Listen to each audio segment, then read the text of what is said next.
Добрый вечер. На ТНВ новости в студии Альбина Слугараева. И вот о чем расскажем сегодня.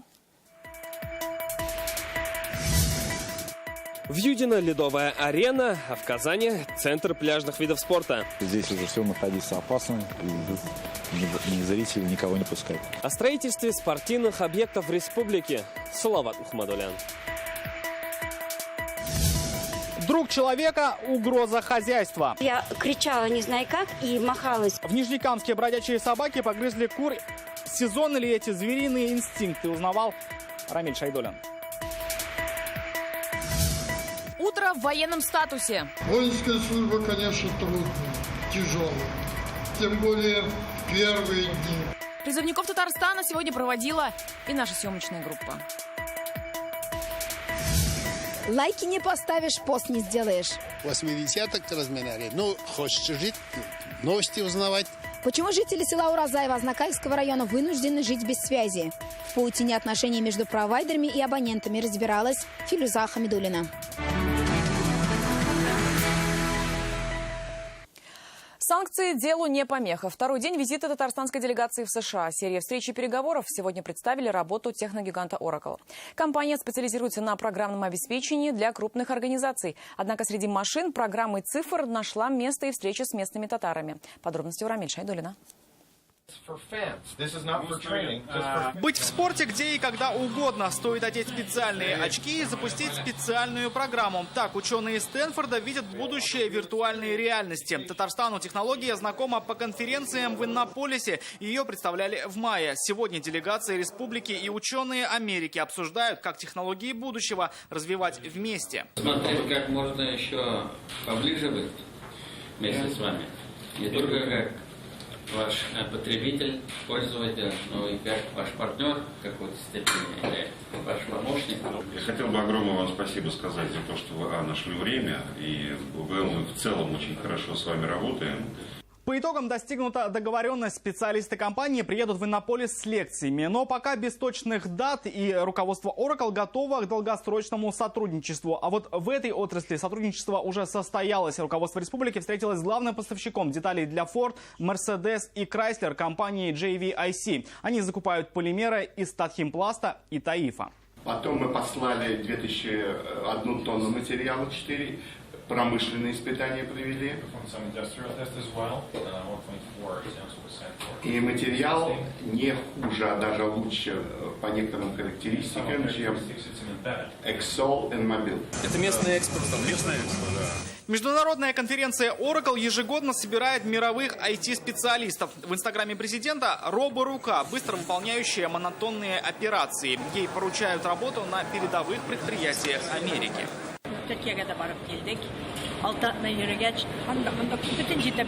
Вдали от родины, но сердцем всегда с ней. Сегодня же Рустам Минниханов встретился с семьей татар, живущих в Штатах. Дальше по плану участия в международном технологическом симпозиуме. Рамиль Шайдуллин, Андрей Корсинский, ТНВ, Сан-Франциско.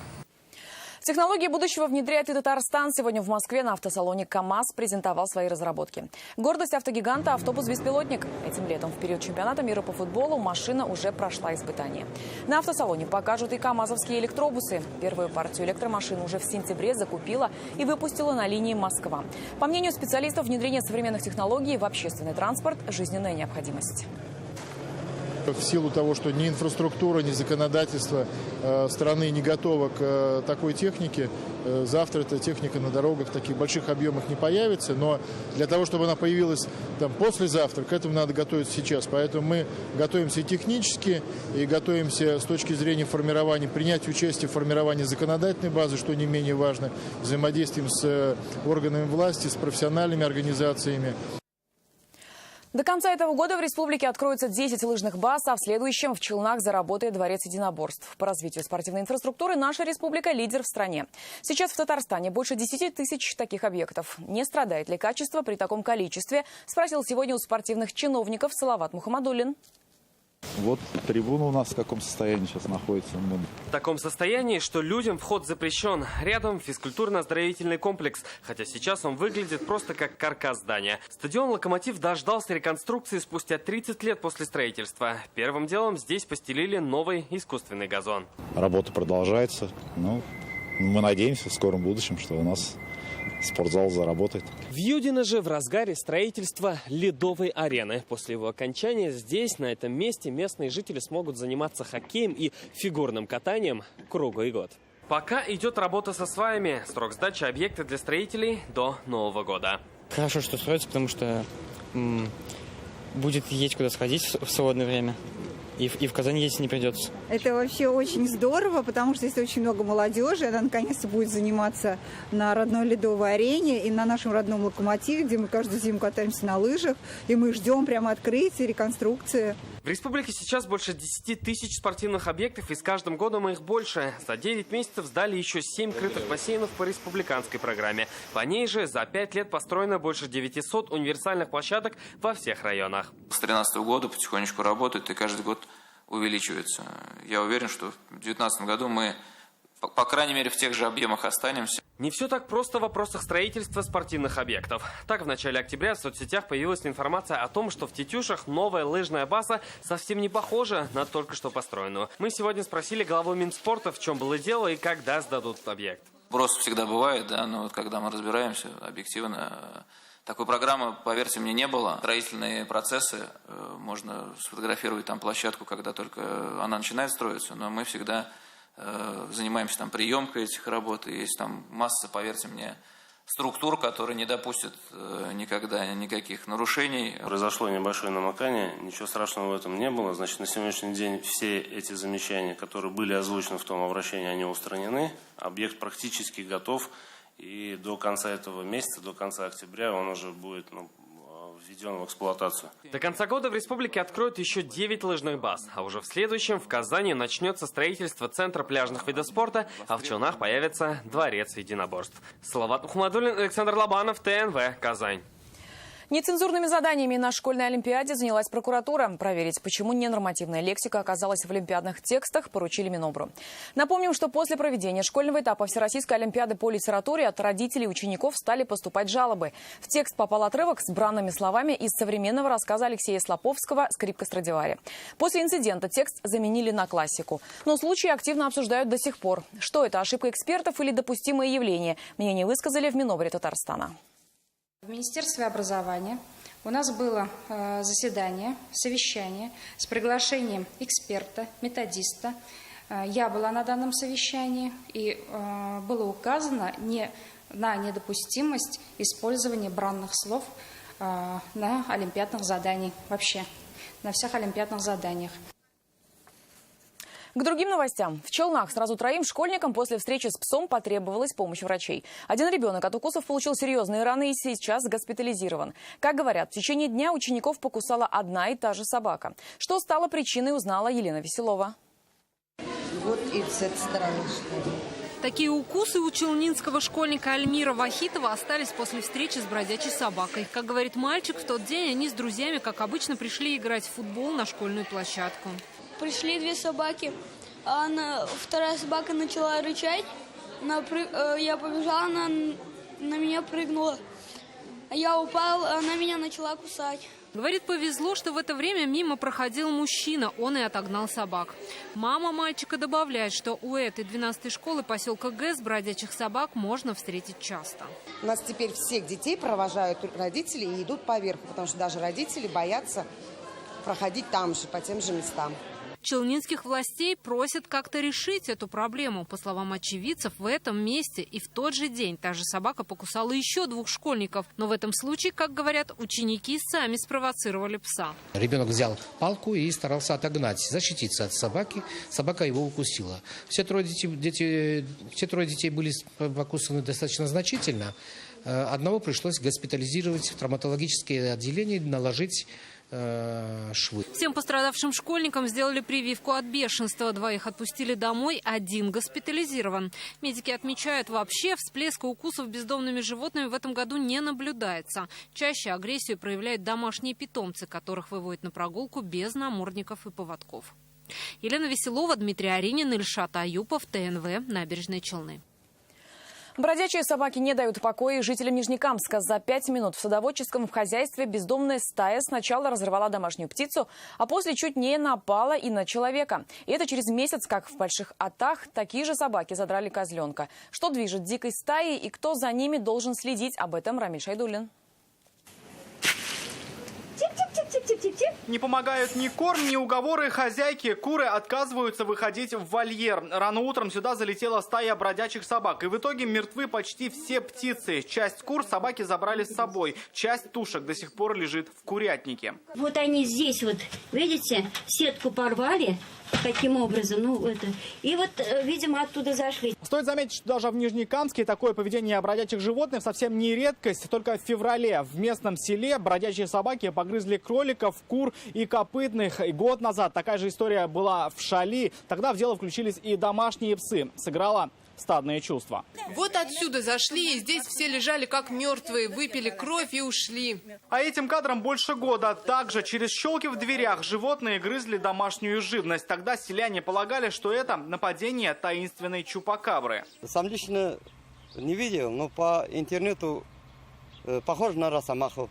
В сентябре в Больших Атах загрызли котенка, полгода назад в Нижнекамске птиц и кроликов. И это именно собаки. Анна Пещерова видела их вблизи и чуть сама не стала жертвой. Одна собака вот такая, белая, такая, знаете, какого цвета, идет ко мне прям на меня сюда.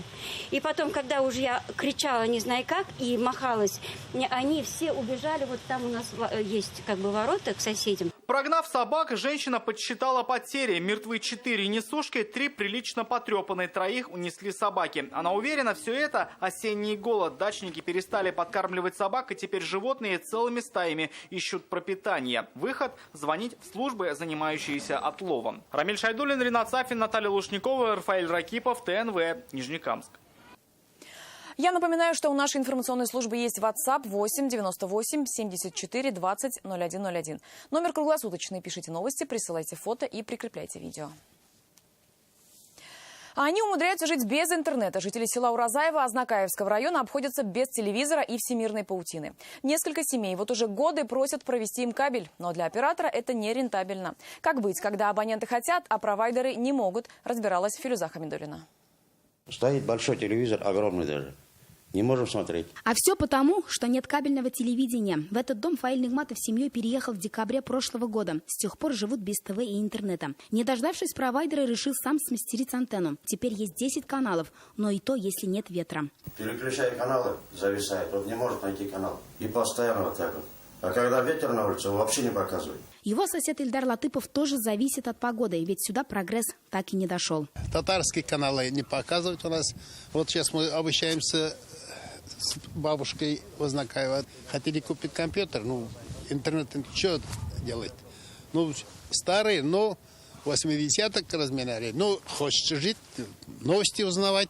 Вот на этой улице сейчас проживают без интернета 6 семей. Вот на той стороне и интернет есть, и татарские каналы смотрят. А вот на той нет ни того, ни другого. Получается, отсутствующий интернет оставил их на 2 берегах. У Ильдара Марданшина, что живет на другой стороне улицы, все блага цивилизации. Есть интернет, подключали его еще в начале 2000-х. 5 лет назад установил спутниковую тарелку. И русские каналы есть, потому что мы проблему это решили, триколор поставили. А именно татарских каналов нету. В селе Уразаева сейчас 259 хозяйств. В начале 2000-х годов Тателеком провел в деревню линию. Так 137 домов обзавелись телевидением, 155 интернетом. А в начале улицы Энгельса тогда домов не было. Вот и остались без связи. Сейчас нужно завести новый кабель, а это больше километра. Жители обратились к провайдеру. Сегодня нам пообещали этот вопрос изучат и рассмотрят. Как быть в таких случаях, когда местным операторам невыгодно вести линию? Мы спросили Минсвязи. Деревня Уразаева подключена к сети передачи данных по волоконно-оптическим линиям связи. Для подключения дополнительных абонентов к сети интернет необходимо расширить емкость сети оператора связи Тателеком. Данные работы должны проводиться за счет собственных средств оператора связи. Пока жителям остается один выход – интернет подключить через USB-модем. А этот сюжет они смогут посмотреть лишь в гостях у соседей. Филюза Хамидуллина, Ирик Хабибуллин, ТНВ, Азнакаевский район. Это новости на ТНВ и далее в программе. На тропу борьбы выходит ЦОП. Мы касаемся только вопросов незаконного уголовного преследования, рейдерства и коррупции. Как новая общественная структура будет помогать бизнесменам республики, узнал Дмитрий Аренин. До регионального этапа чемпионата «Обилимпикс» остались считанные дни. Стремлюсь к победе, не волнуюсь. Всегда хорошее настроение. Как готовятся студенты, узнавала Алия Хайрудинова.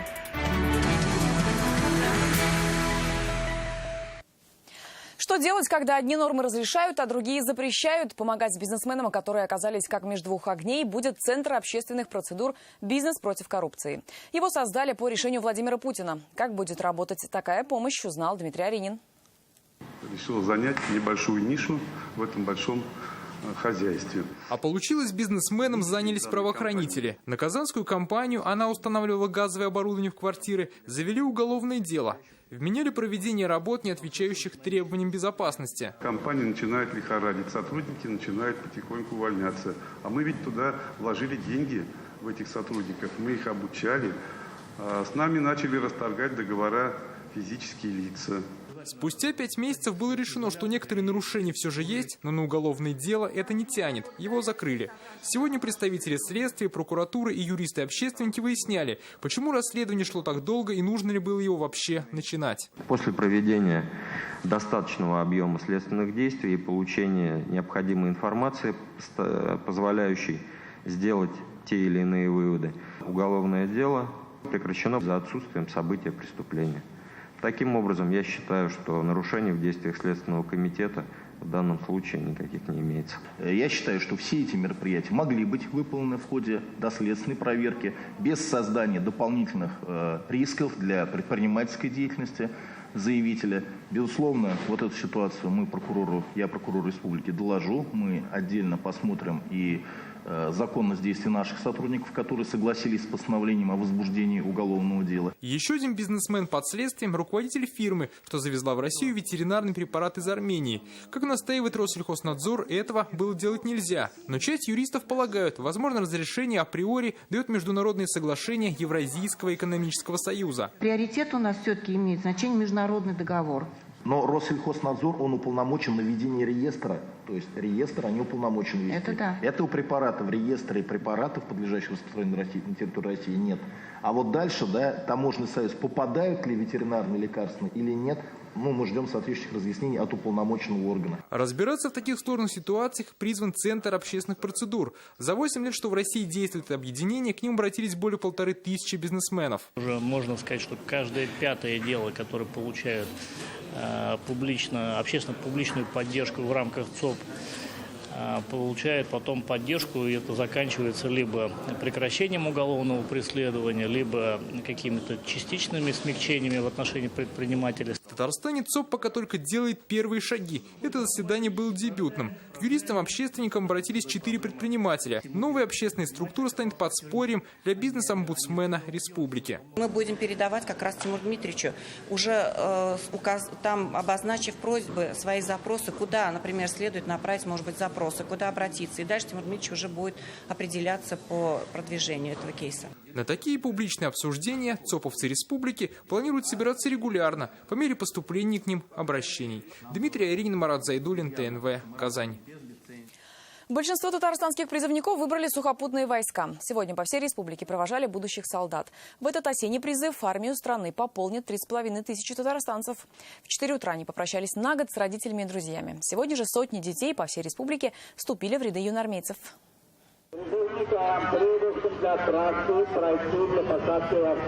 Прически под ноль, все примерно одного возраста и с одной целью – отслужить в армии. Призывники у ворот военкомата уже с 4 утра. Их провожают родственники и друзья. Хоть куда возьмут, туда и пойду. Хотел бы танковый, но рост большой, как бы говорят. Без разницы. Во время этого призыва Нижнекамский военкомат планирует принять участие в пилотном проекте. Весь год они будут связываться с командирами частей и родителями солдат и узнавать, как протекает служба.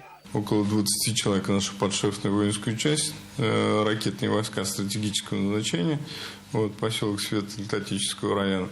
Остальные будут распределены по всей территории Российской Федерации. Проверка списков и напутственные слова военкомов звучали сегодня и в Челнах. В какие части ребят распределит сборный пункт в Казани, неизвестно, но у большинства свои предпочтения.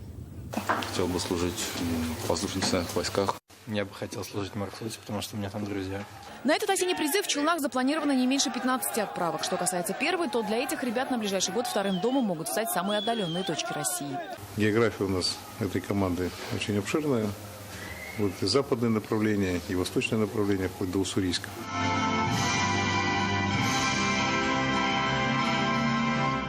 Столица тоже сегодня провожала призывников. Торжественная линейка прошла в Парке Победы. Ребят напутствовали военные, родители и ветераны. Воинская служба, конечно, трудная, тяжелая. Тем более в первые дни, когда вы будете кто-то скучать, кто-то тосковать по родным, близким своим. Но тот ритм жизни, который вы приобретете, выполняя уставные требования, он отвлекет вас от всех бытовых трудностей. Пополнился сегодня и полк юноармейцев. Они принесли клятву. Среди новоиспеченных и самые маленькие пока они плохо представляют, что такое армия и родина, но готовы учиться. Ты, Саш, сегодня стал юноармейцем, да? Да. Почему ты пошел? Расскажи, что такое юноармеец вообще? Это боец какой бесслабый и сильный. Ну что делают юноармейцы? Что ты про них слышал? Расскажи. Они в лес там ходят, гуляют. Осенний призыв в республике продлится до конца года. Армию пополнит 3500 татарстанцев. Альбина Аслагараева, Ринат Сафин, ТНВ, Нижнекамск, Набережные Челны, Казань. Комфортные условия и современное медицинское оборудование. Казанская больница номер 5 на улице Камала получила новую жизнь. Почти 2 года здесь шел полномасштабный ремонт. Износ здания до начала работ составлял 58%. После капитальной реконструкции больница соответствует всем стандартам качества. Сейчас здесь видеонаблюдение в операционных, а в палатах телевизоры, холодильники и душевые кабины. Тяжелые пациенты оперативно могут получить обследование на месте. Работу начала клиника-диагностическая лаборатория. Сегодня мы традиционно посещаем лечебное учреждение, которое модернизировалось в 2017 году, где были вложены серьезные средства, прошел капитальный ремонт и оснащение оборудованием. Это второе дыхание данной клиники. Инвалидность не приговор. Студенты Казанского колледжа малого бизнеса и предпринимательства доказывают это на деле. Они мастерски управляются с тестом, готовят кулинарные изделия и даже вышивают замысловатые узоры. Уже через неделю они смогут побороться за звание лучших. 30 октября в Казани открывается региональный этап чемпионата Обилимпикс. Это конкурс профмастерства для людей с ограниченными возможностями.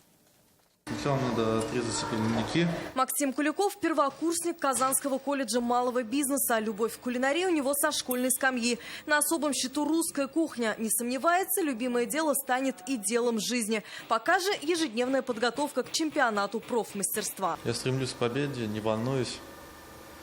И всегда хорошее настроение.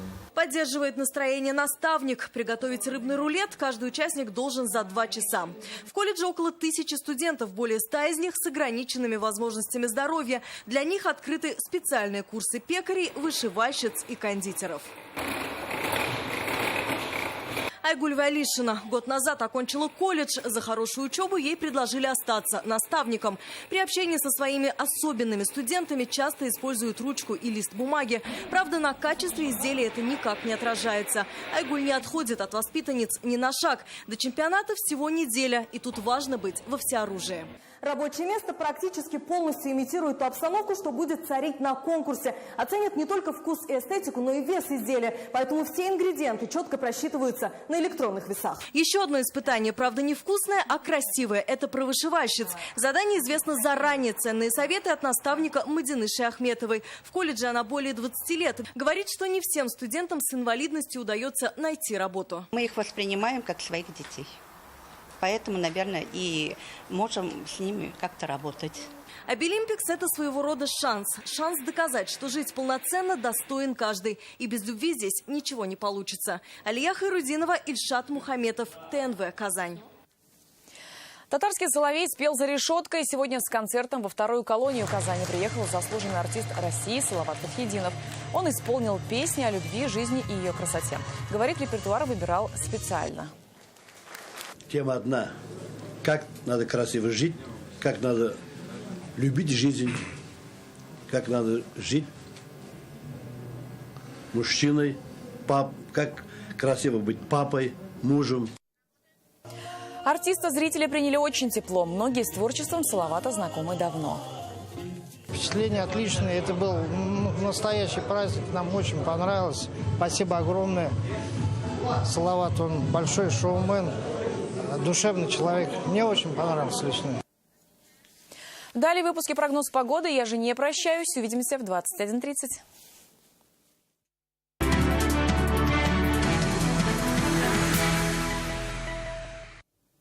Добрый вечер. Новости спорта на ТНВ, в студии Алмаз Гафиятов. Поездка на Дальний Восток начинается с победы. Хоккеисты Акбарса минимально обыграли Сибирь в дебютном поединке выездного турне. На лед в Новосибирске казанцы вышли в измененном составе. В команду вернулись нападающие Станислав Галиев и Федор Малыхин. А место в воротах гостей занял Владислав Подъепольский, сменивший Эмиля Гарипова. Дали возможность отдохнуть и капитану Акбарса Данису Зарипову. Все эти перемены сказались на результативности. Единственную шайбу забросил канадский нападающий Роб Линдхаммер.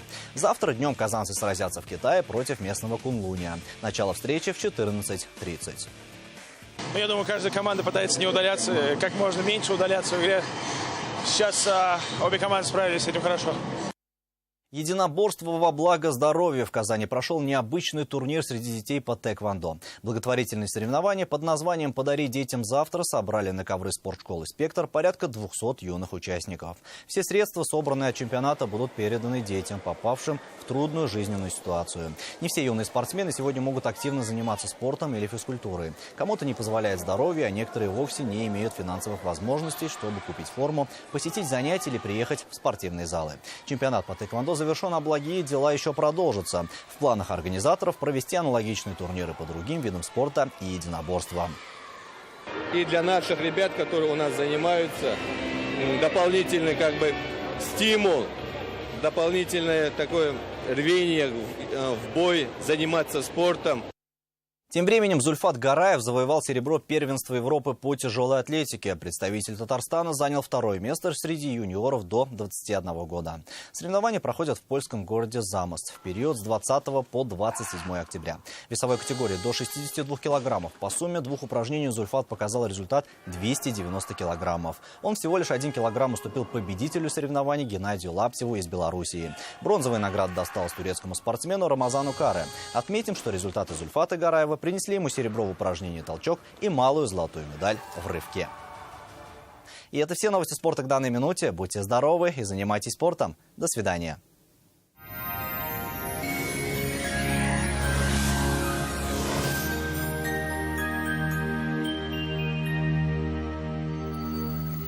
Здравствуйте! В среду вероятность осадков будет небольшой. Температурный фон значительно не изменится. Подробнее через минуту.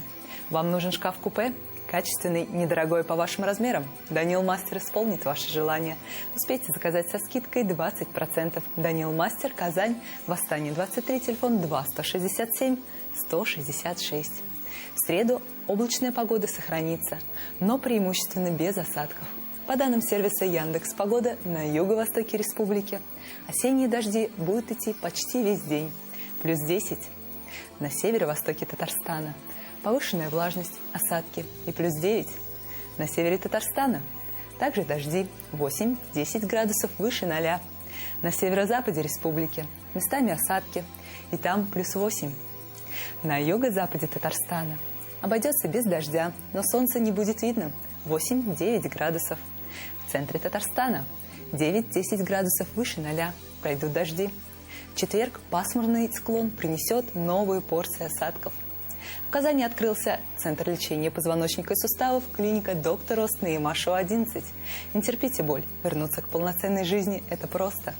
Артрит, артроз, грыжа, операция. Стоп! Никаких крайних мер. При любых заболеваниях позвоночника или суставов сразу же обращайтесь к специалистам клиники «Доктор Ост». Здесь лечат самые сложные заболевания опорно-двигательного аппарата без боли и операций. За ваше здоровье отвечает команда высококлассных врачей, новейшее оборудование и комплексный подход в лечении. Приходите к нам. Убедитесь, что вернуться к полноценной жизни – это просто. Клиника Фармте. Радиоволновое лечение аденомы и простатита на израильском аппарате Термекс. Без боли, без операции. 292 66 77. Спонсор показа – клиника Фарм-Т. Лечение аденомы и простатита по европейским стандартам, без боли операция на аппарате Термекс. Телефон в Казани 292 66 77. В Казани днем небо затянет облаками. К вечеру вероятны осадки. Температуры не выше +9. Ветер южный, умеренный. Атмосферное давление 744 миллиметра ртутного столба. Влажность воздуха 79%. Одевайтесь теплее. С вами была София Егорова. До свидания.